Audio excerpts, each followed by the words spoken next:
Hey guys, welcome back to my YouTube channel. तो guys हम जा रहे थे प्रयागराज, जो कि गोपाल मिलने जा रहा था, हमको छोड़ने जा रहा था ब्यावरा तक, बस स्टैंड तक।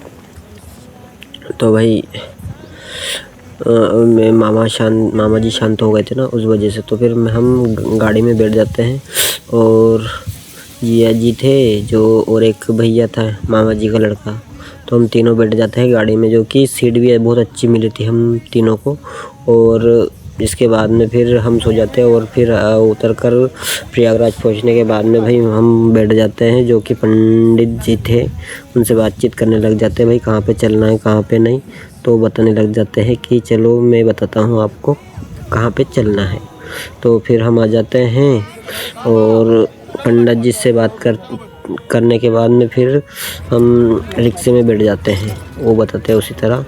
तो मैं और जीजा जी दोनों बैठ गए थे, जिसके बाद में फिर भैया भी आ गए थे, तो भैया भी बैठ गए थे रिक्शे में। इसके बाद में फिर हम निकल जाते हैं पैदल को, जो कि जीजा जी और मैं और भैया तो साथ में ही थे। जिसके बाद में फिर भैया को पंडित जी के साथ में बिठा देते हैं, क्योंकि उनके पास में बहुत ज़्यादा वज़न का सामान था, इस वजह से। तो और फिर हम निकल जाते हैं प्रयागराज में, जो कि बहुत ज़्यादा भीड़ थी वहाँ पे, और पता भी नहीं चल पा रहा था हम दोनों को, तो क्योंकि हम दोनों अकेले थे, पंडित जी आगे निकल चुके थे, और भैया बैठ ही गए थे गाड़ी में, जो कि हमने बहुत ज़्यादा वजन था तो उस वजह से बिठा दिया था उनको। तो फिर हम निकल जाते हैं दोनों पैदल, जो कि हमको चलने में बहुत ज़्यादा समस्या हो रही थी, क्योंकि हम दोनों के पास में भी वज़न था, बैग वगैरह था। तो इसके बाद में फिर हम वहाँ से निकलने के बाद में फिर पुल पार कर फिर हम सामने की बोली थी उन्होंने, तो सामने आ जाते हैं। इसके बाद में फिर हम चलते हैं, और वो आगे मिल जाते हैं पंडित जी और भैया, और वो फिर मेरे से बोलने लग जाते हैं, भाई कि वीडियो कैसे क्या बना रहा है तू, कहाँ पे क्या करेगा इस वीडियो बनाकर। तो मैं बोलने लग जाता हूँ यूट्यूब पे अपलोड करूँगा वीडियो को, जो कि मैं दिखाऊंगा कि भाई क्या क्या परेशानी आती है, जो कि पुलिस वाले ने भी हमको बहुत ज़्यादा परेशान किया था, क्योंकि इधर आने जाने नहीं दे रहे थे, क्योंकि पूछ रहे थे, बार बार डिस्टर्ब कर रहे थे, भाई कि कहाँ जा रहे हो, कहाँ से आए हो, यूँ करके। तो फिर पंडित जी थे तो हमारे साथ में, तो चलने में कुछ ज़्यादा समस्या नहीं हो रही थी। फिर हम तो चले रहे थे, लेकिन साथ में एक और भैया मिल गए थे, तो वो और हम तीनों चल रहे थे। जिसके बाद में भैया को तो हमने बिठा ही दिया था गाड़ी में। इसके बाद में फिर हम आ जाते हैं पंडित जी के स्थान पर, जो कि कुटिया थी, और हम वो कार्यक्रम करवाने लग जाते हैं, जो कि भैया कर रहे थे, और मैं बैठा था, और जिया जी खड़े थे वहाँ पे।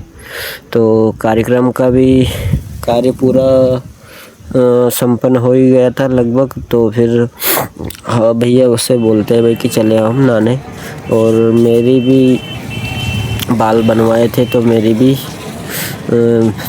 ज़्यादा बाल बहुत ज़्यादा इसमें शर्ट में घुस गए थे, तो उस वजह से हम चलते हैं यार भैया, बाल को निकाल लेते हैं, नहा लेते हैं पहले प्रयागराज की नदी में।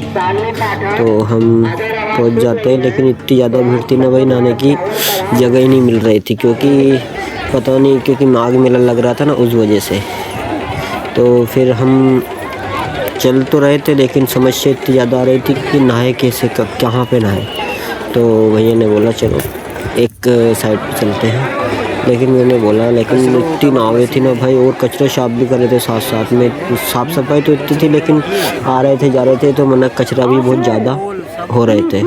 इस वजह से लड़कियाँ, दीदी और सब कुछ बहुत सारे नहा रहे थे, जो कि स्थान तो एक ही नहाने का, वो भीड़ इतनी हो रही थी, तो हम नहा के कंप्लीट हो गए थे, और जिया जी भी नहाने जा रहे थे, तो हम उनको भेज देते हैं। इसके बाद में फिर वो नहाकर आ जाते हैं, और हम चल देते हैं फिर वापस से रिटर्न, जो कि कंप्लीट हो गए थे हम। तो मैं बोल रहा था कि अब चले गया, तो उन्होंने बोला कि हाँ चलो अब चलते हैं, क्योंकि इतनी ज़्यादा भीड़ थी ना भाई कि उनको भी इतनी ज़्यादा परेशानी आ रही थी, हमको ही नहीं बल्कि दूसरों को भी आ रही थी।